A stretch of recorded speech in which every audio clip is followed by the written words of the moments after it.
Picture this, it's 1 o'clock in the morning, and you're standing in your kitchen, illuminated only by the cold, sterile glow of the open refrigerator. You're looking for a late-night snack, and your eyes settle on a container of Greek yogurt.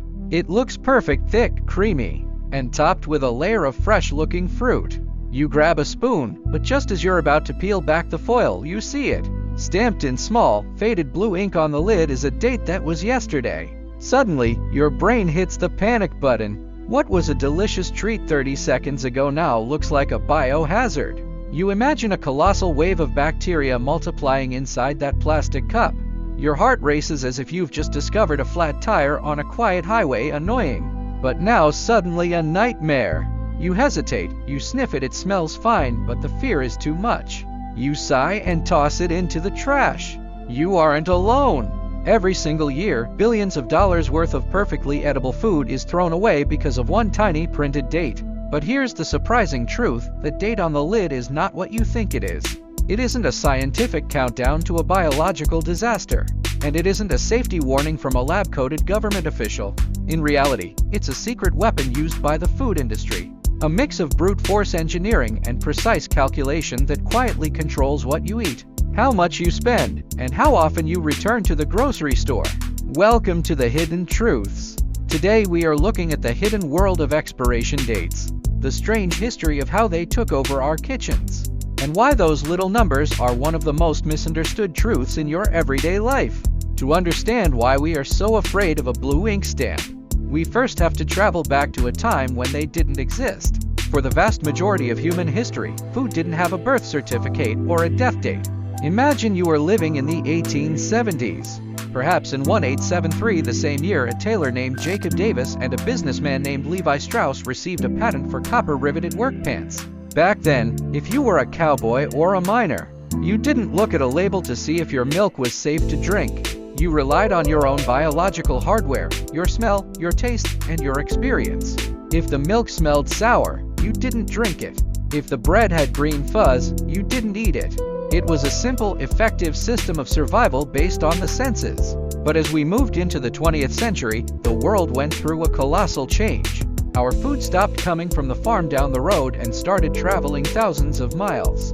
Just like modern container ships that weigh over 200,000 tons and travel across the globe, our food began to sit on massive cargo vessels, crossing oceans where speed and maneuverability meant the difference between profit and loss. As the distance between the producer and the consumer grew, we lost our connection to our food. We no longer knew the person who milked the cow or baked the bread. We became anxious.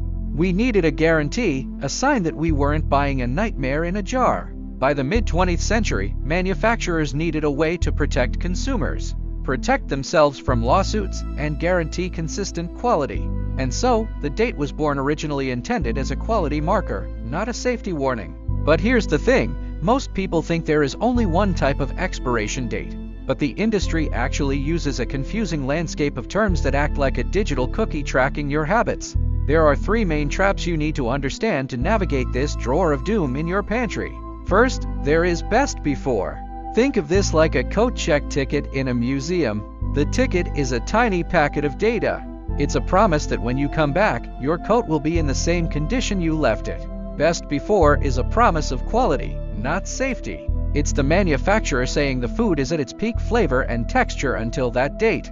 After that, the crackers might be slightly less crunchy, or the chocolate might have a bit of bloom, but it isn't suddenly toxic. Second, we have use by. This is the one you actually need to pay attention to. This is the beast of the group, the high-power delivery system of the food world. This date is reserved for highly perishable items like fresh meat, fresh fish, or unpasteurized dairy. This is a safety warning. After this date, the risk of harmful bacteria, the kind that treats your digestive system like a midnight snack, starts to rise significantly. Finally, there is the most misunderstood one, sell-by. But wait, if I told you this date isn't even for you? The sell-by date is a logistics tool for the grocery store manager.